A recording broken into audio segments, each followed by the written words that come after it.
Mari muna natin buksan ang mga kasulatan at bago tayo tumungo mga kapatid sa pananalangin, let's open our Bible sa Hebrews chapter 11, verse 32.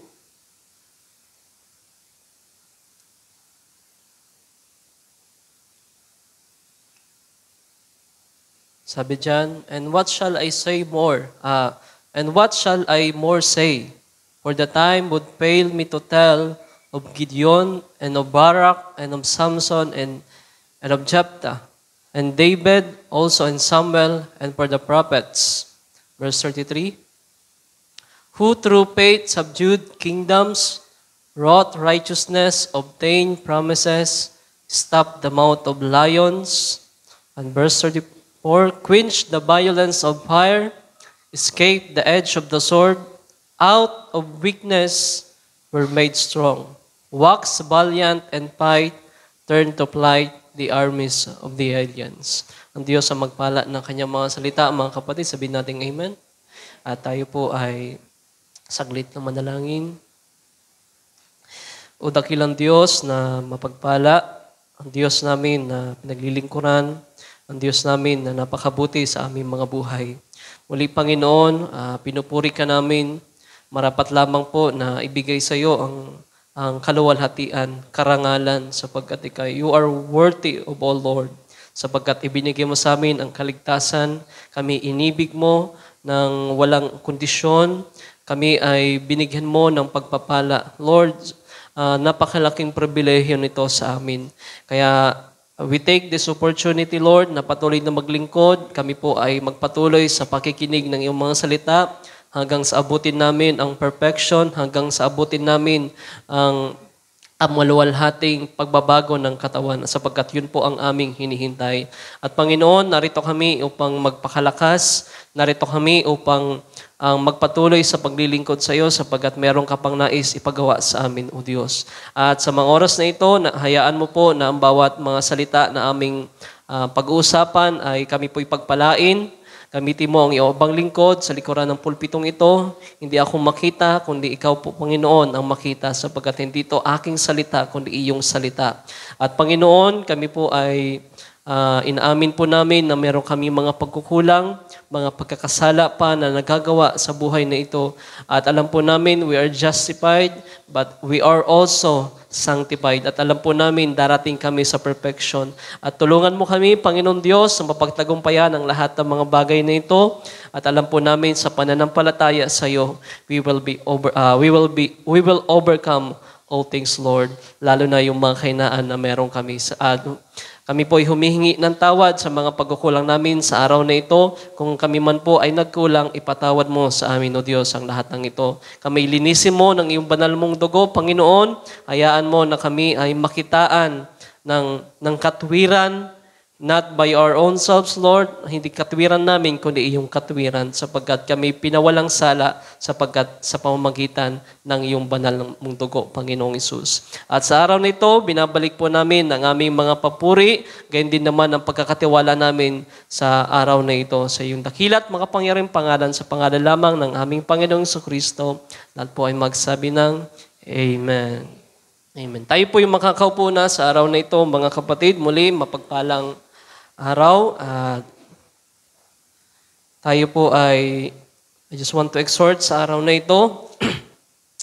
At basahin po muli natin yung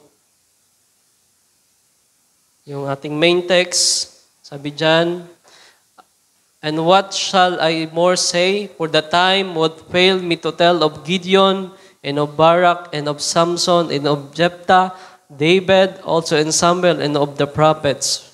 Verse 33, who through faith, sa pamamagitan daw po ng pananampalataya ay sinubdued nila yung mga kingdoms. Diba? Wrought righteousness, sila ay nagtamo ng mga pangako at mayroon tayong kilala na nagbuka ng bibig ng leon, mga kapatid. Diba? Sa verse 34, quench the violence of fire, escape the edge of the sword.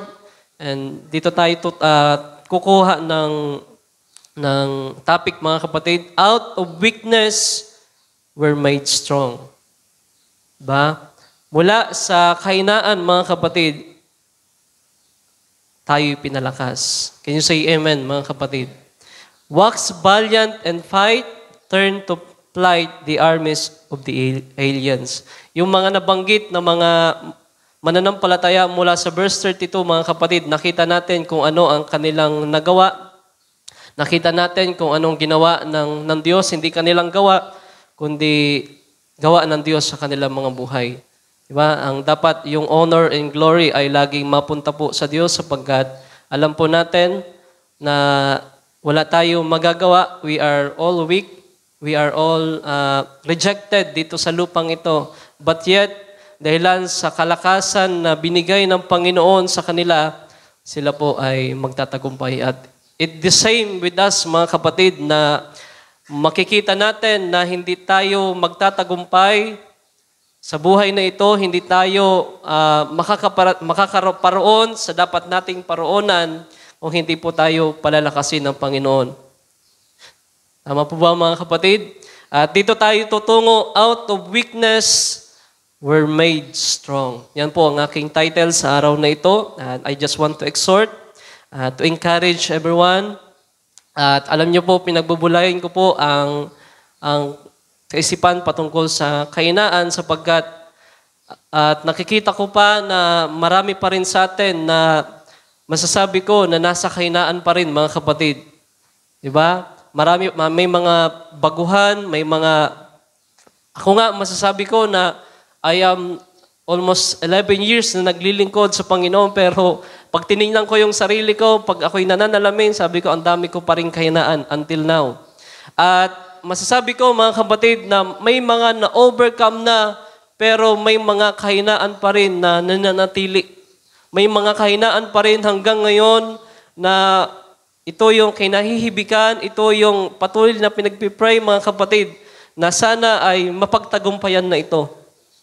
Diba? Kagaya po ni Apostol Pablo na minsan siya po ay nanalangin ng 3 beses araw-araw para lamang sa kahinaan ni Apostol Pablo. Pero kung titingnan natin sa Apostol Pablo, mga kapatid, yung unang buhay niya ay masasabi natin na he is a noble man. Siya ay katangi-tangi ang kanyang kalagayan sa lupang ito sapagkat he is a Pharisees, he is a lawyer, mga kapatid. Siya po ay tagapagtanggol ng kautusan. Siya po ay kilalang-kilala, mga kapatid. But yet, nakita niya ang kanyang sarili na nasa matinding pangangailangan at nasa matinding kahinaan.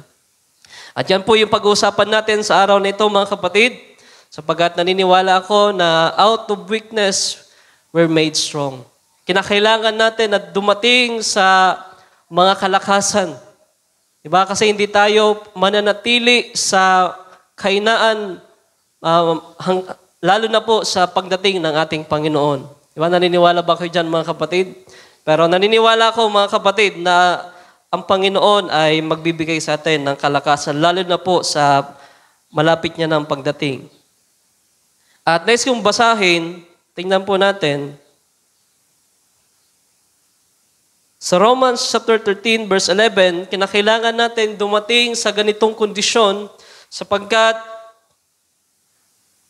alam naman po natin na napakalapit na ng pagdating ng Panginoon at alam natin yung mga nagaganap at kinakailangan natin na dumating sa ganitong sitwasyon, mga kapatid.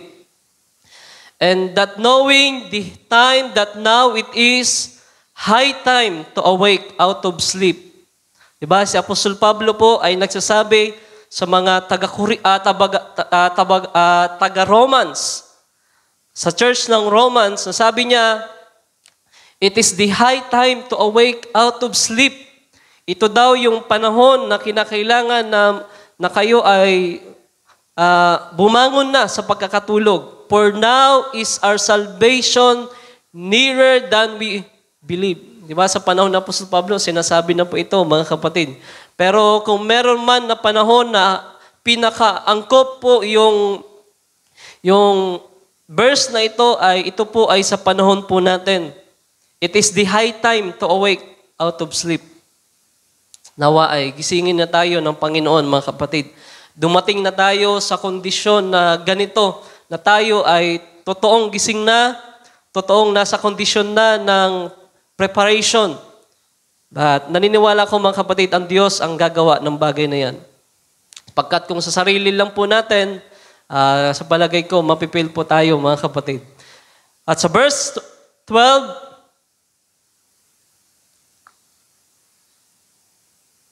verse 13? Verse 12, tama. The night is far spent, the day is at hand. Let us therefore cast off the works of darkness, and let us put on the armor of light. Diba? Napakalalim na ng gabi at kinakailangan na sabi diyan, let us therefore cast off, kinakailangan natin alisin na yung mga gawa ng kadiliman, and let us put on the armor of light. Diba? Yung kondisyon na yan, mga kapatid, ay kondisyon na wala ng kainaan. Kinakailangan na alisin yung lahat ng kainaan, yung mga nagpapabigat.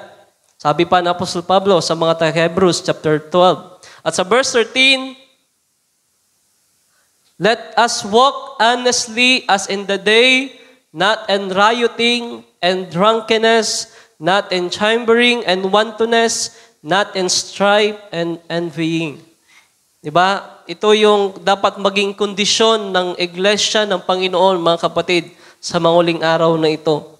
Diba? Naalala niyo po at kung meron man ako nakikitang lesson dito, mga kapatid, ay yung lesson na nangyari doon sa Israel at doon sa Hamas. Alam niyo po, doon sa Israel and Hamas, na yung war po ngayon, ang lesson po doon, mga kapatid, ay ang Israel ay dapat laging prepared. Pero kahit gaano man sabihin natin yung Israel ay high technology na, pero nagkaroon pa rin sila ng matinding pagdanak ng dugo. Almost 1,000 of people ay namatay. At isang lesson pa din doon, mga kapatid, na nakita ko ay, kasi day of Yom Kippur po yun. Yun po ay Day of Atonement, yung festival po sa Israel. Diba? Yun po yung panahon nila. At yung ibang mga tao ay nandoon sa disyerto. Nandoon po sila nagsi-celebrate, nandoon po sila nagpapakalasing, nandoon yung tinatawag na kumbaga dito sa lupa, mga kapatid, ay nagkakaroon ng concert, nagkaroon po sila ng mga kung anong activities. At yung Gaza, mga kapatid, ay napakalapit lamang po sa kanila, yung Gaza Strip, yung border. At imbis na yung mga tao, yung mga Israel people ay nandoon sa kanilang tahanan para magbasa ng Torah, para mag-prepare para sa Day of Atonement, ang ginagawa nila ay nandoon po sa paglalasing, nandoon po sila sa party.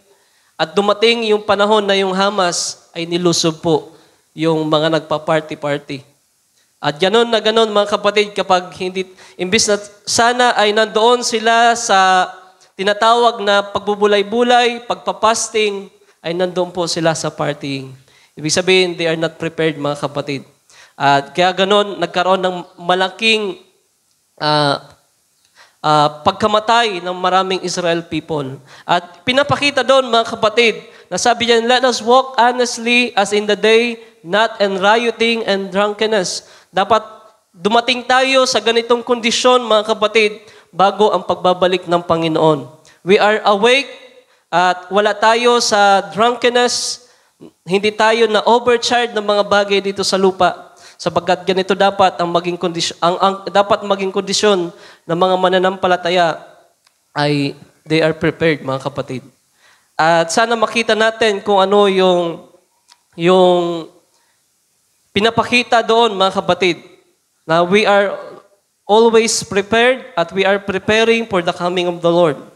At itungo natin, mga kapatid, doon sa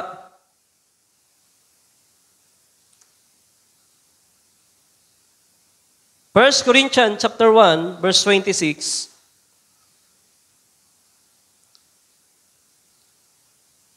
Pinapakita ko lamang dyan na kinakailangan natin na dumating sa ganong kondisyon na kinakailangan tayo ay prepared, mga kapatid, sa pagbabalik ng Panginoon. Diba? Sapagkat kinakailangan natin na makita ng kahandaan sa pagbabalik ng Panginoon. At alam na po natin na ito yung panahon natin na nakikita natin. 1 Corinthians chapter 1, verse 26. Sabi diyan, "For ye see your calling, brethren, how that not many wise men after the flesh, not many mighty, not many noble are called." Balik tayo doon sa pinaka-topic natin, mga kapatid. Out of weakness were made strong. At naniniwala tayo, mga kapatid, na ang mga pinili po ng Diyos ay yung mga mahihina, yung mga rejected, yung mga taong sabihin natin na nobody dito sa lupa. Diba? Kaya dito sa kalipunan po natin ay makikita natin na walang mayor, walang ganong uri ng mga tao na high profile. Sapagkat ang sinasabi ni Apostol Pablo ay pinili yung mga rejected, yung mga unwise, yung mga sabihin natin na mga hindi malalakas dito sa lipunang ito.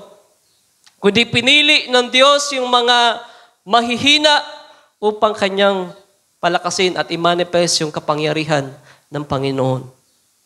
Diba? Balikan po natin 1 Corinthians chapter 1, verse 26. Ito po ay si Apostol Pablo na nagsasalita, mga kapatid. Sabi diyan, "For ye see your calling, brethren, how that not many wise men after the flesh." Diba? Sinasabi ni Apostol Pablo na kayo ay tinawag, mga kapatid, na hindi mga matatalino pagdating dito sa lupa. Diba? Ibig sabihin ko, hindi kayo mga scientists, hindi kayo mga high profile na mga matatalino, mga dalubhasa dito sa lupa. And not many noble, hindi mga high profile, are called. At sa verse 27, "But God had chosen the foolish things of the world to confound the wise, and God had chosen the weak things of the world to confound the things which are mighty."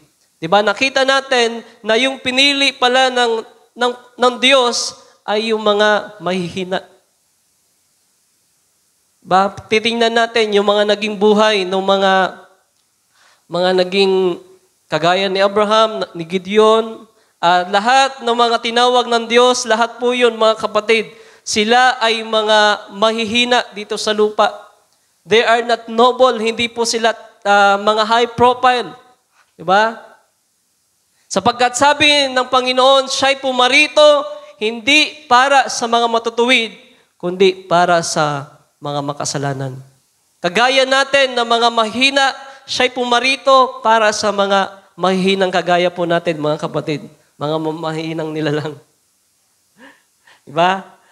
Kung titingnan po natin, yung kalalagayan po natin ay talagang masasabi natin na napakasimple lamang po ng buhay natin dito sa lupa.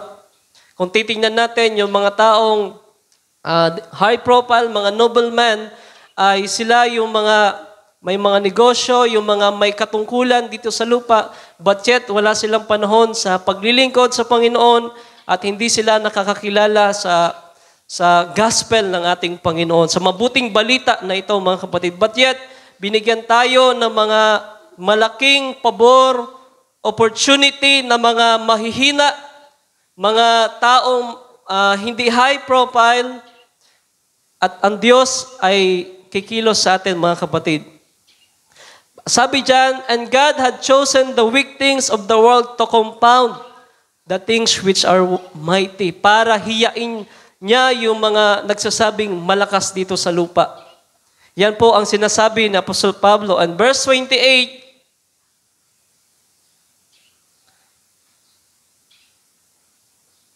"At ang mga bagay na mababa ng sanlibutan at mga bagay na hinamak Ang pinili ng Diyos, oo, ang mga bagay na walang halaga upang mawalang halaga ang mga bagay na mga mahalaga. Verse 29,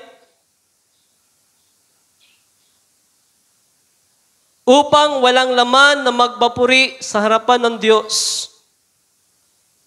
Last verse.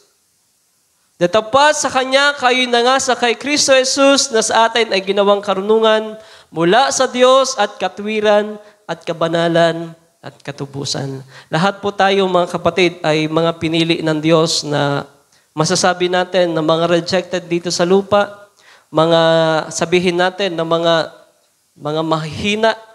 Tayo ay hindi po tayo mga high profile, but yet tayo po ay pinili ng Diyos. Para sa anong purpose kaya mga kapatid? 'Di ba? Para sa anong bagay na pinurpose kaya ng Diyos, bakit tinawag ng Diyos yung mga mahihina? 'Di ba? Kung tayo kaya ang pipili mga kapatid, 'di ba? Kung tayo pipili, ang gusto natin yung piliin yung malakas, yung magaling, yung pipiliin natin yung mga mabubuting tao. Pero kakaiba ang Panginoon. Ang ating Diyos, mga kapatid, sapagkat pinili niya yung mga mabababa, yung mga unwise dito sa lupa, yung mga farmer, yung mga sabihin natin na mga hindi high profile na mga tao. At alam niyo ba kung anong purpose, mga kapatid, na pinili ng Diyos yung mga mahihina? Sabi doon, unang-una ay para hiyain yung mga nagsasabing malakas dito sa lupa. At yung pangalawa, upang i-manifest ng Diyos yung kanyang kapangyarihan. Diba? Sapagkat kung tayo ay tatawagin na mga malalakas na, mga nobleman na, ay pwede tayo magmalaki mga kapatid. Pwede nating sabihin na nakapaglilingkod ako sa Panginoon sapagkat ako ay malakas, ako ay merong kaya, ako ay merong kakayanan upang maglingkod sa Panginoon. Pero ibang-iba ang ating Panginoon sapagkat pinili niya yung mga mahihina upang kanyang bigyan ng kalakasan, mga kapatid. At makikita natin yan sa mga kwento ng mga heroes of faith, di ba? Nakita natin si Samson, si Abraham, si Gideon. Hindi si Gideon mga kapatid, pero kasama yan si Gideon. Tinawag na mahina, pero ngayon ay nagpapalakas sa biyaya ng Panginoon. Diba? Ito naman talaga yung purpose, mga kapatid, na bakit tayo pumarito sa gawain ng Panginoon sapagkat tayo nga ay mga mahina. Tayo ay mga, sabihin natin, na walang pag-asa dito sa lupa. Wala tayong pag-asa na maging mabuti ang kalagayan natin. But yet, nandito tayo mga kapatid sa biyaya ng ating Panginoon. Mari po ba nating palapakan ng ating Panginoon, mga kapatid? It's a great opportunity po para sa atin, mga kapatid.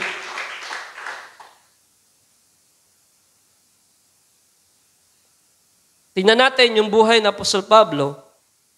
1 Corinthians chapter 2, verse 2. Pagpatuloy po natin yung pagbabasa.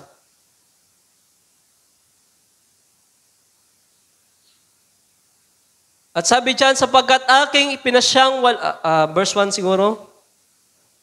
Verse 1 muna. At ako, mga kapatid, nang pumarian sa inyo, ay hindi ako naparian na may kagalingan sa pananalita o sa karunungan na nababalita sa inyo ng patotoo ng Diyos. Diba? Ito pong sa Apostol Pablo ay nagsasabi na hindi siya nangaral na merong kagalingan ng pananalita. Pero kung tutusin mga kapatid, sa Apostol Pablo ay he's a lawyer. Siya po ay magaling patungkol sa kautusan pero hindi niya ginamit yung abilidad na yon na kakayanan na yon upang magpaliwanag ng gospel.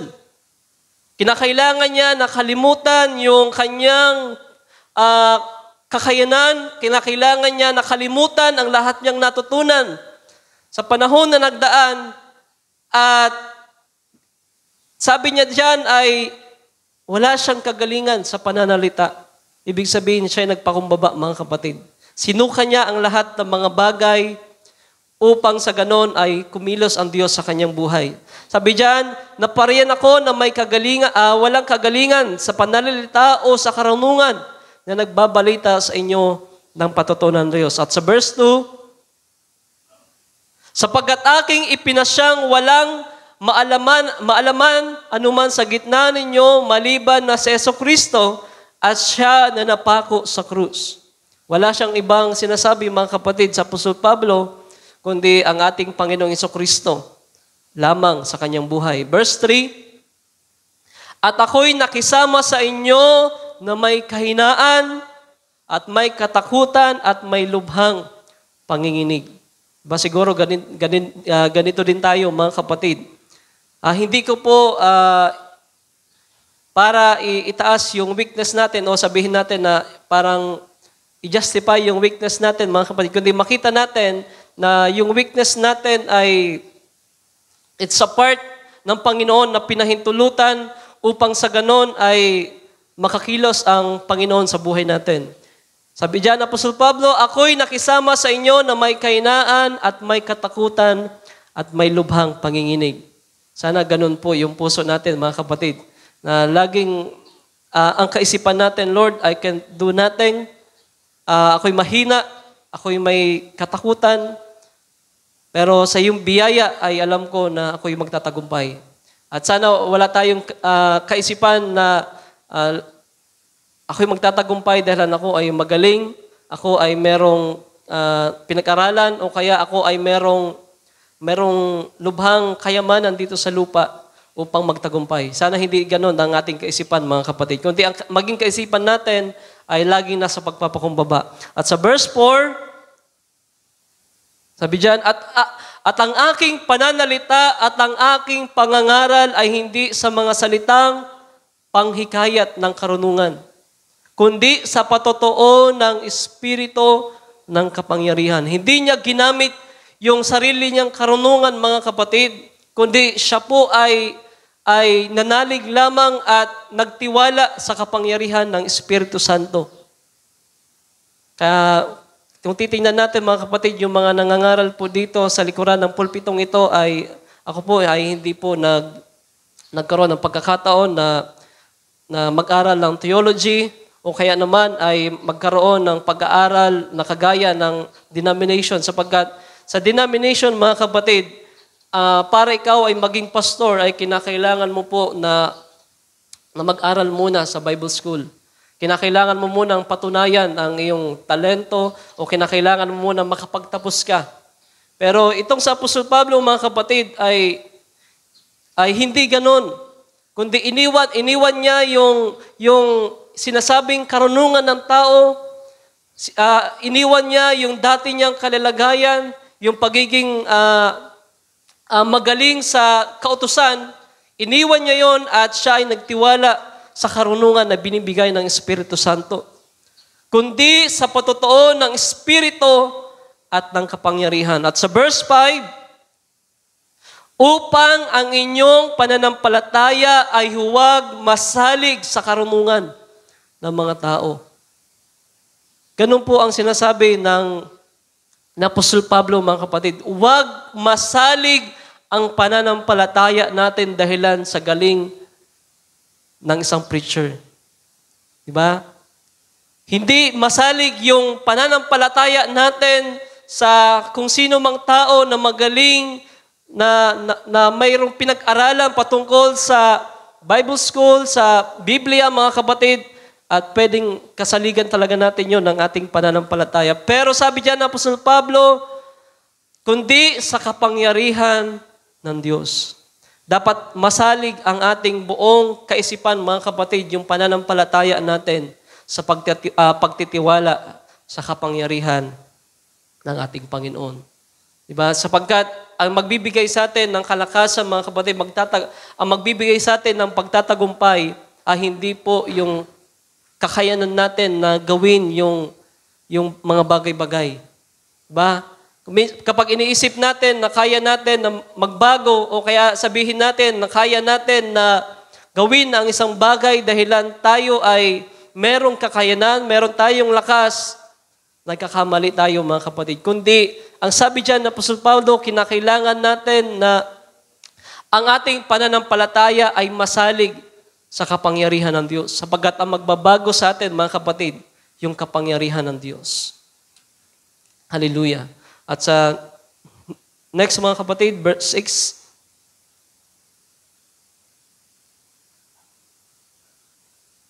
Okay, hanggang doon lang. Hanggang verse 5. That your faith should not stand in the wisdom of men, but in the power of God. Alam natin, mga kapatid, ang dahilan kung bakit pinili ng Diyos ang mga mahihina upang i-manifest po yung kapangyarihan ng Diyos. Upang bigyan ng kalakasan yung mga mahinang kagaya natin upang ang kaluwalhatian ay may pagkalob lamang po sa ating Panginoon. At sabi doon ni Apostol Pablo, huwag tayong masalig sa ating sariling kakayanan o masalig man sa kakayanan ng tao, kundi masalig yung pananampalataya natin sa kakayanan ng Diyos o kapangyarihan ng Diyos na nagbabago at nagpapalakas sa atin. Tingnan natin sa Romans chapter 4, tingnan natin mula sa kahinaan patungo sa kalakasan, mga kapatid. Kilala natin si Abraham na isang ama ng pananampalataya. At dito sa Romans chapter 4 ay napakaganda ng sinasabi ng Apostol Pablo patungkol kay Abraham. Sabi diyan sa verse 18,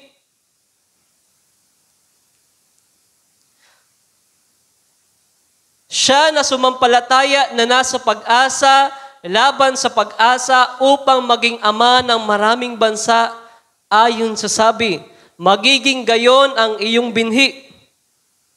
And verse 19, at hindi humina sa pananampalataya na ipinalagay man ang kanyang katawan tulad sa patay. Gayon siya'y may 100 taon na at ang pagkabawog ng bahay, bata ni Sarah. Kung titingnan nyo, mga kapatid, sabi diyan, hindi humina sa pananampalataya si Abraham. Ganun kaya, mga kapatid. Diba? Parang kapag iniisip ko yung Romans chapter 4 verse 19 at nabanggit na rin po ito ng nakaraan ng ating kapatid Brother Ryan patungkol kay Abraham na titingnan nyo, mga kapatid, hindi daw humina sa pananampalataya si Abraham. Pero kung titingnan nyo po yung mula Genesis chapter 14, 15, at yung naging buhay ni Abraham ay masasabi natin na kung ako pa nga ay sabi ko, maraming kahinaan si Abraham. Isipin nyo, mga kapatid, nung nagkaroon ng kagutom doon sa land of Canaan, ay pumunta siya doon sa Ehipto, which is yung dapat sana ay manatili siya doon sa Kanaan kasi yun yung pinangakong lupain, mga kapatid, doon siya pagpapalain. Pero nung nagkaroon ng kagutom, siya po'y pumunta doon malapit doon sa Ehipto. At doon siya nagtayo ng mga tolda at doon siya nanatili sapagkat doon maraming pagkain. At parang tayo, mga kapatid, kapag nape-pressure na, gumagawa tayo ng paraan upang mabigyan tugon ang ating pangangailangan kahit labag sa kalooban ng Diyos. Diba? It's a very nature natin, mga kapatid. Diba? Kapag tayo'y nape-pressure, tayo ay gumagawa ng kahit labag sa kalooban ng Diyos, kagaya ni Abraham, ay upang mabigyan tugon lamang yung pangangailangan lang natin sa tinatawag na pangangailangan natin dito sa lupa. At it's a very nature na weakness natin, mga kapatid. Diba? Kung ikaw ay tatay, ikaw ay mga magulang, kapag iniisip mo na yung pangangailangan ng iyong anak, pangangailangan ng iyong kapatid, ay doon napipressure tayo. Kaya minsan, lumalabas tayo, minsan ng ibang bansa, yung iba naman ay gumagawa ng aksyon na kahit hindi na makapagsimba o kahit hindi na malayo na sa kalooban ng Diyos upang matugunan yung pangangailangan. It's a very nature, mga kapatid. Hindi ko po gina-justified na tama yon.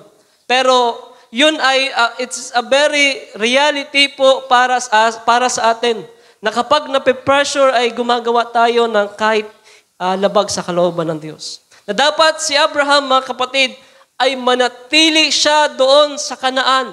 sapagkat yun yung pinangakong lupain. Sapagkat ang sabi ng Diyos kay Abraham, Abraham, pumunta ka doon sa Kanaan sapagkat doon kita pagpapalain. Pero dahil hindi nakapaghintay si Abraham sa pinangako ng Diyos, it's a very nature, mga kapatid, na si Abraham ay pumunta doon sa Egypto. At yun ay isang kahinaan ni Abraham. At isa pang kahinaan ni Abraham ay naging sinungaling si Abraham, mga kapatid. Diba? Si Abraham ay nagsinungaling doon siya nung siya po ay papasok na doon sa kaharian ng Egypto. At tinatanong kung sino itong kasama niya na si Sarah. At sabi ni Abraham, ito po ay aking kapatid. Kasi sinabihan ni Abraham yung asawa niya na, Sarah, kapag pumasok tayo doon sa Egypto, tayo ay tinanong kung sino ka, sabihin mo, ikaw ay aking kapatid. Diba? Ginawa pang sinungaling ni Abraham si Sarah, mga kapatid. At yun ay isang kahinaan ni Abraham, mga kapatid. At nakita natin na napakaraming kahinaan na pinagdaanan ni Abraham. At dumating sa punto na ilang taon na po sila na naghihintay ng pangakong anak. Naghihintay sila sa pinangako ng Panginoon na patungkol sa pinangakong anak, ay hindi rin po nakapaghintay si Sarah at si Abraham. Diba? Ang ginawa ni Sarah, ang kanyang alipin, ang kanyang, sabihin natin, serbedora, ay binigay kay Abraham. At yun yung nagkaroon ng anak. At dahilan sa mga kahinaang ito ni Abraham, mga kapatid, diba? Nakikita natin yung kahinaan ni Abraham. Kasi sabi sa Romans chapter 4, ay hindi humina si Abraham sa pananampalataya. Pero kung titingnan po natin, mga kapatid, yung buhay ni Abraham ay punong-puno po ng kahinaan.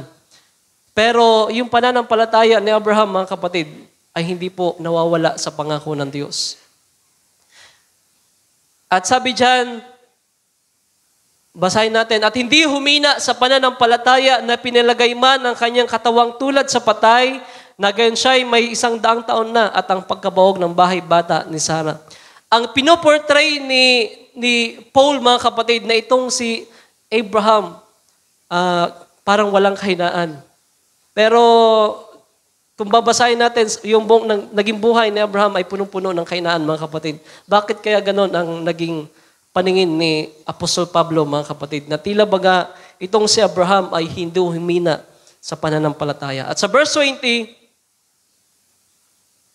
kundi sa pagtingin niya sa pangako ng Diyos ay hindi nag-alinlangan sa pamamagitan ng di pananampalataya, kundi lumakas ng lumakas sa pamamagitan ng pananampalataya na niluluwalhati ng Diyos. Nandun po pala kasi yung kanyang pananampalataya, mga kapatid. Hindi niya inalis yung pananampalataya niya sa Diyos na isang araw ay tutuparin ito ng Diyos sa kanyang buhay. At nakita ni Abraham, mga kapatid, yung pangako ng Diyos na ito'y tutuparin ng Diyos sa kanyang buhay. Sabi diyan ng Apostol Pablo, siya ay nanampalataya sa Diyos, mga kapatid. At sa verse 21, at lubos na nanalig na ang Diyos na nangako ay may kapangyarihang makagawa noon. At yun din naman tayo, mga kapatid, sa pananampalataya tayo umaasa na isang araw yung mga kahinaan natin ay mapapagtagumpayan natin. We are imputed righteous sa harapan ng Diyos, mga kapatid. Kaya kung titingnan natin, mga kapatid, hanggang ngayon ay marami tayong kahinaan na pagdadaanan. At ang mga pagsubok ay ilalabas, sa pamamagitan ng mga pagsubok ay ilalabas yung mga kahinaan natin. Yung parang si Abraham, mga kapatid. Diba? Nung siya nagkaroon ng kagutom doon sa lupain ng Kanaan ay nasubok si Abraham at nabadha kung ano yung kahinaan ni Abraham. Diba? Nandun pa yung maraming kahinaan ni Abraham. Sa pamamagitan po kasi ng mga pagsubok, doon pinapalitaw ng Diyos yung mga kahinaan po natin. It's the very reason, mga kapatid, bakit merong pagsubok, merong mga trials upang ipakita ng Diyos na mahina tayo, na wala po tayo magagawa. Kaya minsan naisip natin na tila baga yung mga sitwasyon natin, yung mga kalalagayan natin ay tila baga wala ng solusyon, mga kapatid. Tila baga wala ng kasagutan yung problema natin. Pero it's the very reason, mga kapatid, na inilalagay tayo ng Diyos sa ganong sitwasyon para maipakita sa atin, mga kapatid, na wala po tayong magagawa, wala tayong pwedeng asahan sa sarili natin, kundi aasa tayo sa Diyos, mga kapatid. At alam nyo, sa darating na mga araw, bago ang pagbabalik ng Panginoon, ganun po ang magiging kondisyon ng nobya ng Panginoon. That we can't do nothing. Diba? Pag nagigera na o kaya naman ay meron ng mga persecution, ano pa ba ang aasahan natin, mga kapatid? Yung mga sarili natin? Kung pinipersecute na tayo ng mga gobyerno, o pinagbabawal na yung mga gawain. Diba? Sabi kasi ni Brother Branham, bago ang pagbabalik ng Panginoon, ay ipapasara yung mga iglesia. At kapag nangyari na yon, ay wala din po tayong magagawa, mga kapatid. Hindi naman natin pwedeng labanan yung gobyerno. At ang magagawa natin ay umasa sa Diyos at manampalataya sa Kanya sapagkat Siya ang gagawa at kikilos sa atin, mga kapatid. At kinakailangan na dumating tayo sa ganong sitwasyon upang wala na tayong anumang abilidad o anumang kakayanan na pagkakatiwalaan po natin. Sa panahon po natin ngayon, ay marami pa po tayong pinagkakatiwalaan po natin. Yung trabaho natin, yung pag-aaral natin, lahat ng mga pwedeng kapitan natin, mga kapatid, upang maitaguyod lamang yung buhay natin, ay napakarami pa po natin pinagkakatiwalaan. But yet, mga kapatid, darating tayo sa kondisyon bago ang pagbabalik ng Panginoon na wala na po tayo makakapitan, kundi sa Panginoon na lamang po, mga kapatid. And that's the condition na titingnan ko sa mga uling araw na ito. And that is the preparation of the bride. At sa verse 22, dahil dito'y binilang naman na katwiran sa Kanya. Diba? Nakita natin na pinawalang sala si Abraham, mga kapatid. Hindi nakita yung kahinaan ni Abraham sapagkat siya po ay sumampalataya sa Panginoon. At tayo rin, mga kapatid, hindi tayo narito sapagkat tayo ay mga matutuwid. Hindi tayo tinawag ng Diyos dahilan tayo ay mga mabubuti, kundi kagaya ni Abraham ay sumampalataya lamang po siya sa Diyos. Pag sinabing inimpute, ibinigay na katwiran, ibig sabihin, mga kapatid, ay pinawalang sala ka sa mga kasalanan mo. Hindi na nakikita ng Diyos yung mga kasalanan mo sapagkat ikaw ay sumampalataya sa Diyos. Nung tayo ay sumampalataya sa Panginoon, we are imputed righteousness. Tayo ay naging matuwid sa harapan ng Diyos. But in reality, kagaya ni Abraham, ay nakita natin yung mga kahinaan ni Abraham. Maraming kahinaan, marami pa siya sinungaling, siya ay sabihin natin na mahina sa pananampalataya. Pero nung siya ay sumampalataya sa Panginoon, nakita natin it was imputed righteousness sa Kanya. Kagaya rin po ni Noah, mga kapatid, na tinawag. Diba? Si Noah, tinawag na lasanggero. Diba? Pagkatapos na nagkaroon ng covenant sa Diyos, siya ay uminom ng alak at siya ay nalasing hanggang sa hindi niya nalaman na meron nang nangyayari sa kanya. Basahin niyo na lamang, mga kapatid, yung buhay ni Noah.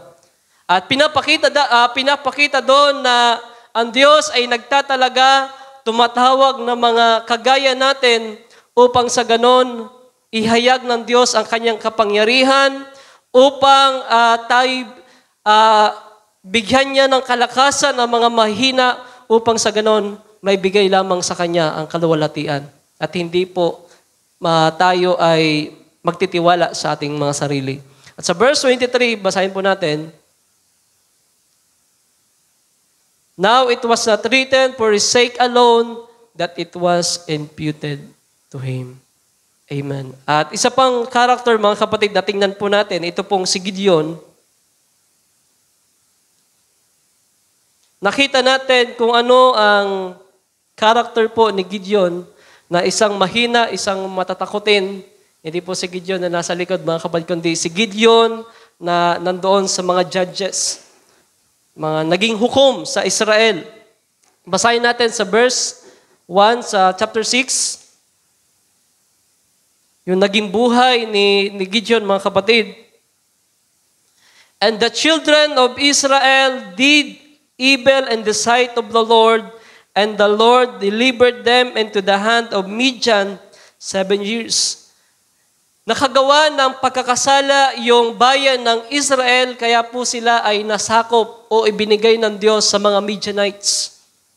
Kaya ang ginawa ng mga Israel people, sila po ay pumunta doon sa mga kuweba, pumunta sa mga bundok upang doon sila po magtago.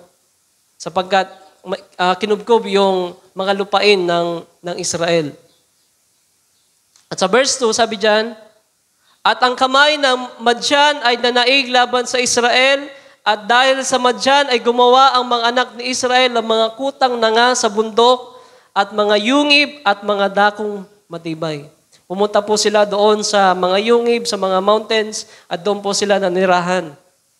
At sa verse 3, at ganito ang nangyari nung ang Israel ay nakapaghasik na nagsiahon ang mga Madyanita at mga Amalasita at ang mga anak sa silangan, at sila ay nagsiahon laban sa kanila.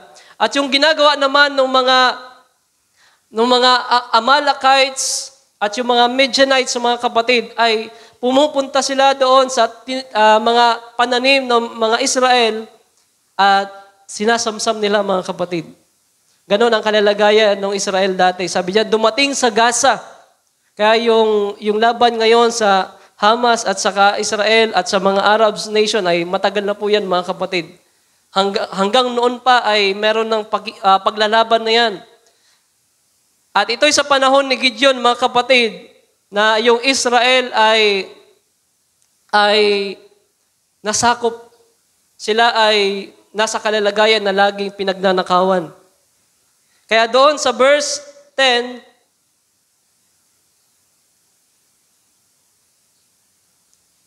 ang Diyos ay nagpadala ng isang propeta, at ang propetang ito walang iba kundi si Gideon. Diba? Si Gideon na magiging tagapagligtas ng Israel. Diba? Tinawag ng Diyos si Gideon na magiging propeta, magiging hero ng Israel, pero ang problema, mga kapatid, itong si Gideon ay mahina, matatakotin. Diba? Kilala naman po natin yan na si Gideon ay matatakotin at mahinang nilalang. Diba? Parang tayo, mga kapatid, pag sino ba naman kasi ang susubok sa gera, mga kapatid, talagang napakahirap, lalo na kung napakarami. At sa verse 10, at sabi niya, at ang aking sinabi sa inyo, ako ang Panginoon ninyong Diyos, kayo'y huwag matakot sa mga Diyos, sa mga Amoreo na siyang lupain inyong tinatahanan, ngunit hindi ninyo dininig ang aking tinig. Verse 11, at ang anghel ng Panginoon ay naparoon at umupo sa ilalim ng ensena na nasa Opra na kay Joas na Abisirita, at ang kanyang anak na si Gideon ay pumapalo sa trigo sa ubasan upang itago sa mga Madyanita. Diba, habang si Gideon ay may ginagawa, ay meron nagpakitang anghel ng Panginoon. At sa verse 12, sabi diyan, at napakita ang anghel ng Panginoon sa kanya at sinabi sa kanya, ang Panginoon ay sumasayo, ikaw, lalaking makapangyarihang may tapang. The mighty man of Valor. Ang tawag ng anghel kay Gideon, lalaki na merong katapangan. Pero sa katotohanan, mga kapatid, itong si Gideon ay matatakotin. Siya ay mahina. Sa verse 13, at sinabi ni Gideon sa kanya, O Panginoon ko, kung ang Panginoon ay sumasa amin, bakit nga ang lahat ng ito ay sumapit sa amin? At saan naroon ang lahat ng inyang kababalaghan gawa ng sinaysay sa amin ng aming mga magulang na sinasabi? Hindi ba? At tiningnan siya ng Panginoon at sinabi, yumaon ka sa kalakasan mong ito at iligtas mo ang Israel sa kamay ng mga diyan. Hindi ba kita sinugo? At hindi ko nababasahin ang lahat, mga kapatid. Hanggang si Gideon, mga kapatid, ay alam naman po natin na isang mahina, isang matatakutin, pero binigyan po siya ng kalakasan ng Panginoon at pinangunahan ang pakikidigma sa mga Amoreo at sa mga Amalekites, sa mga Madianites, mga kapatid. At alam po natin na napagtagumpayan ni Gideon ang pakikipaglaban na yon. Pero nagpasimula siya sa mga kainaan, matatakutin, pero siya po ay pinalakas ng Diyos. Diba? Tayo'y palalakasin ng Diyos, mga kapatid. Naniniwala po ba kayo dyan, mga kapatid? Kung tayo'y nadi-discourage na dahilan marami ng kainaan, marami ng minsan iniisip na ayaw na magpatuloy sa pakikipaglaban na ito, tingnan lang po natin si Abraham, tingnan lang po natin si Gideon, na napakaraming mga kainaan, pero nanalig sila, mga kapatid, na sila'y palalakasin ng Diyos. Kapag hindi lamang tayo magtitiwala sa ating sarili, na kung minsan kasi ay ginagawa natin ang lahat ng kaparaanan sa pamamagitan ng sarili nating kakayanan, doon mas lalo tayong nabibigo, mga kapatid. Diba? Inisip na natin ng lahat ng kaparaanan.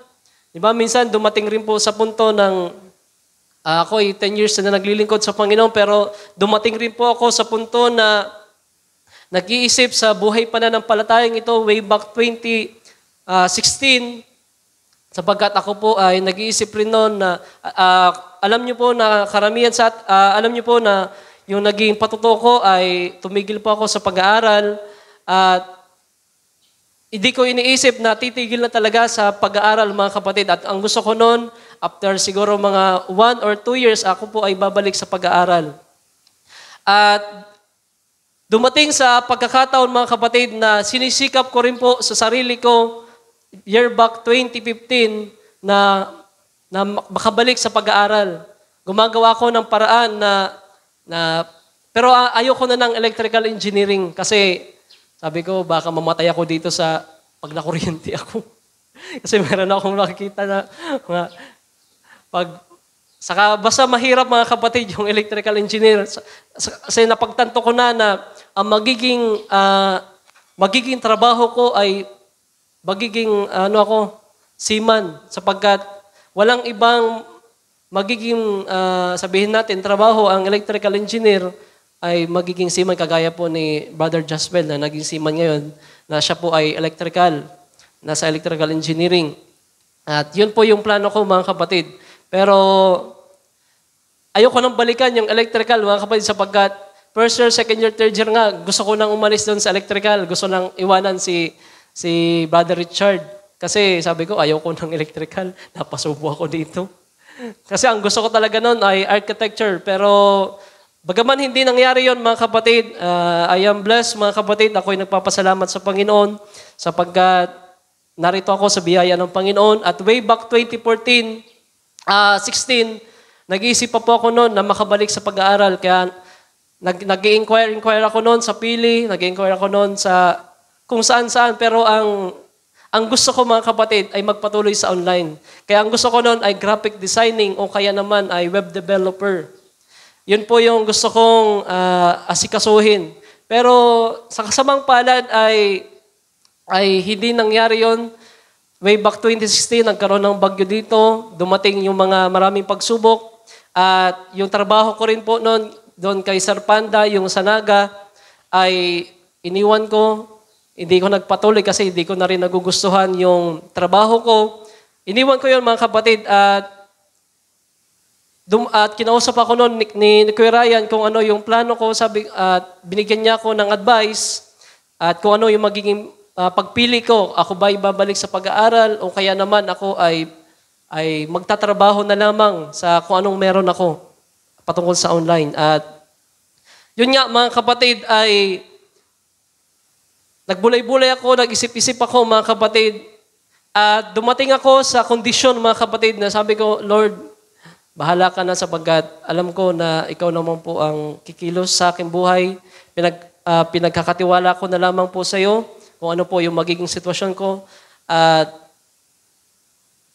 kung kalakasan ko po yung pagbabasihan, ay pwede naman na ako yung magpatuloy sa pag-aaral. Pero ang pinili ko, mga kapatid, mas nanaig sa akin, mga kapatid, na piliin kung anong meron na lamang ako. Sabi ko, Panginoon, kung ako ay magiging tindero na lamang, okay na po yun sa akin.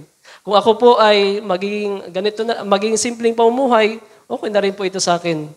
Pero that time, mga kapatid, naghahanap na ako ng trabaho at dumating yung siguro 1 week lang ay binigyan ako ng trabaho ng Panginoon at yun po yung nakatulong sa akin para mabili ko po yung kabilang tindahan at hanggang sa ang Diyos ay nagbigay ng pagpapala, mga kapatid. At pinapakita doon, mga kapatid, na kung minsan kinakailangan natin dumating sa kondisyon na wala po tayong magagawa. Dumating tayo sa kondisyon na hindi po tayo aasa sa ating sariling kakayanan. At tayo ay darating sa panahon ng kondisyon na aasa tayo sa Panginoon, mga kapatid. Na wala tayong magagawa kundi ang sumampalataya sa Panginoon. Kasi kung minsan, sa marami nating kakayanan, sa marami nating abilidad na pwedeng magamit natin, hindi tuloy makakilos ang Panginoon at hindi may bigay yung pagpapala ng Panginoon. Yun ang katotohanan, mga kapatid. Kaya ginamit ng Diyos yung mga mahihina, yung mga, sabihin natin, mga rejected people. Si Abraham, kung titingnan nyo, ay isang mahina, mga kapatid. Siya po ay galing sa mga sa Babylon at alam po natin kung anong kanyang trabaho, mga kapatid. Napaka simple lamang. At nung siya'y tinawag, siya po ay napakahina. Siya po ay, he's not a noble man, pero pinalakas ng Diyos sa kanyang pananampalataya sa Panginoon. Kaya dito sa paglilingkod natin sa Panginoon, mga kapatid, kinakailangan lamang po natin na magpatuloy sa pananampalatayang ito. Magtiwala sa Diyos upang isang araw, mga kapatid, tayo po'y palalakasin niya. At sasabihin po natin na hindi ako nagtiwala sa aking sariling kakayanan, hindi saganang aking lakas, bakit ako nagtagumpay, kundi dahilan sa kapangyarihan ng Diyos. Kagaya po ng sinabi na Apostol Pablo. Upang huwag masalig ang inyong pananampalataya sa inyong sariling lakas, ang iyong pananampalataya sa inyong mga abilidad, mga kapatid, kundi masalig yung pananampalataya po natin dahilan sa kapangyarihan ng Diyos. At ako po ay, marami pa po sana na ako ay babasahin, pero kulang na po ang oras. Basahin ko na lamang po yung sinabi ni Brother Branham, sa perfect strength by perfect weakness.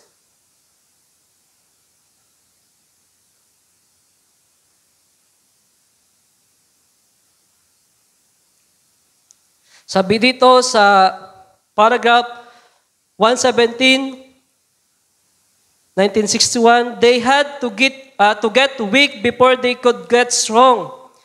Out of their weaknesses, they were made strong. You that's putting the scriptures down. Out there, Hebrews chapter 11, verse 34. Here is something to console us. Here is something that encourages. Out of weakness and humility, God chose the people to build His kingdom out of.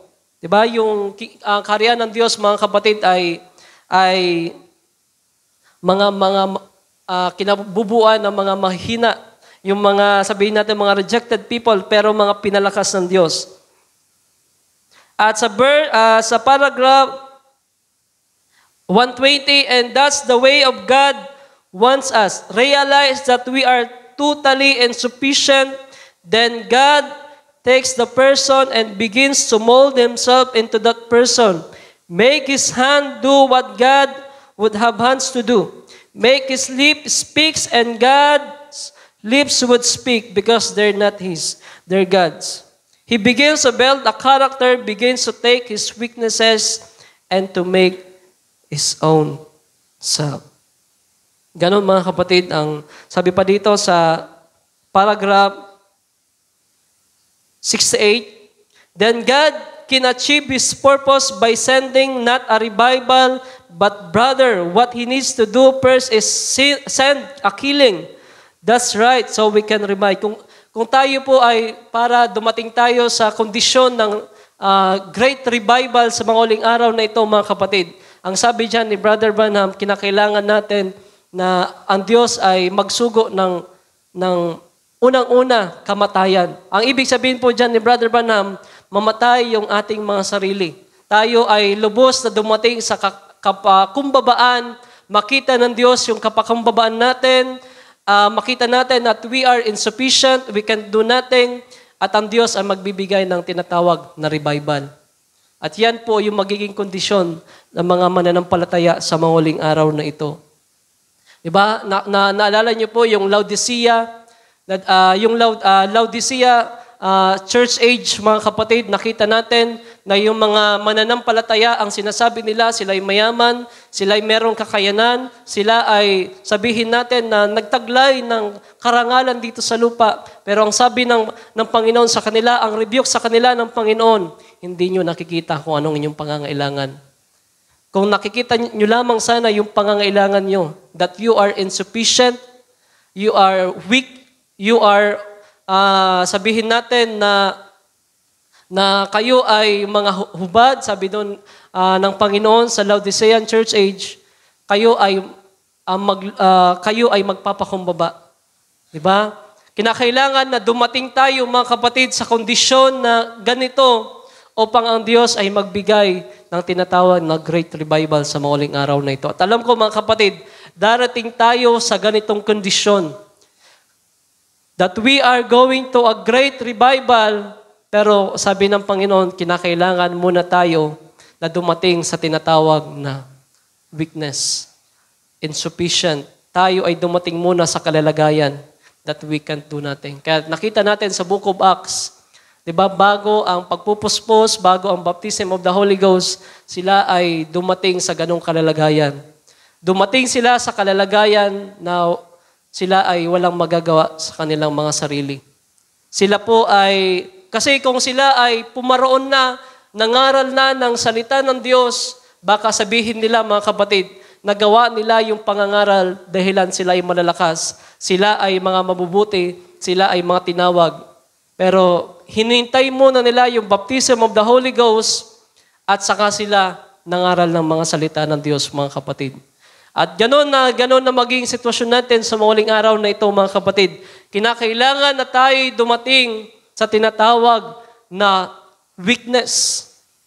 Matinding kagutom, matinding desperation sa Panginoon, humility, humbleness, upang ibigay ng Diyos yung tinatawag na great revival.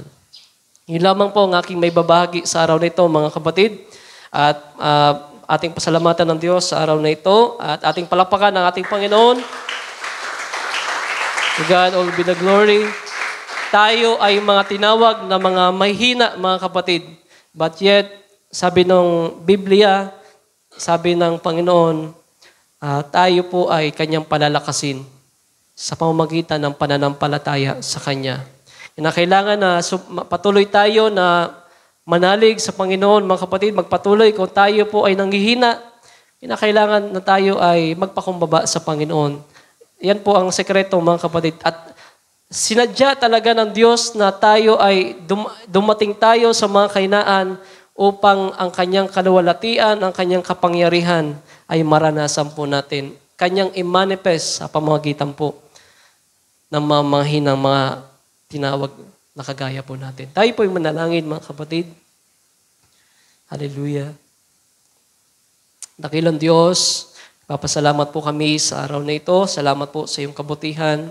Salamat po sa dakilang pribilehiyo na binigay mo po sa amin. Lord, tinawag mo kami na mga mahina, rejected people. Kami po ay tinawag mo na walang anuman dito sa lupa, Panginoon. We are not a noble man, kagaya ng sinasabi ni Apostol Pablo. At kung meron man kami na mga kakayanan, kinakailangan namin itong isuka, kinakailangan namin ito na talikuran, Panginoon, sapagkat kinakailangan naming mamatay sa aming sarili, mawala yung lahat ng pride na meron kami, mawala yung lahat ng sinasabi namin na meron kaming kakayanan. Hanggang sa dumating kami sa we are insufficient, we can do nothing, Lord. At alam ko po, Panginoon, ay patuloy na kumikilos sa buhay namin. At patuloy mo na nilalagay kami sa mga trials and mga sufferings upang ibadha, palitawin yung mga kahinaan po namin. At isang araw, ang masasabi na lamang po namin, Lord, we can't do nothing, Lord, kung hindi ka gagawa sa aming mga kalalagayan sa buhay na ito. At kung hindi ka magpapalakas sa amin, we cannot overcome all these trials. At alam po namin, Panginoon, na ito'y pinirmit mo sa buhay ng mga Kristiyano, pinili mo ang mga mahihina upang i-manifest mo ang kapangyarihan mo sa buhay po namin. At ang sasabihin po namin, we become strong, Lord. We overcome all these things sapagkat alam po namin na ikaw ang nagbigay ng kalakasan. Ikaw ay sumama sa amin, ikaw ay nagpalakas sa aming mga pananampalataya. We bring you all the glory and honor and praise, Lord. In Jesus Christ's name we pray. Lahat po ay magsabi ng Amen. Amen. Ating palapakan nating Panginoon, mga kapatid. God bless you, Brother Gideon.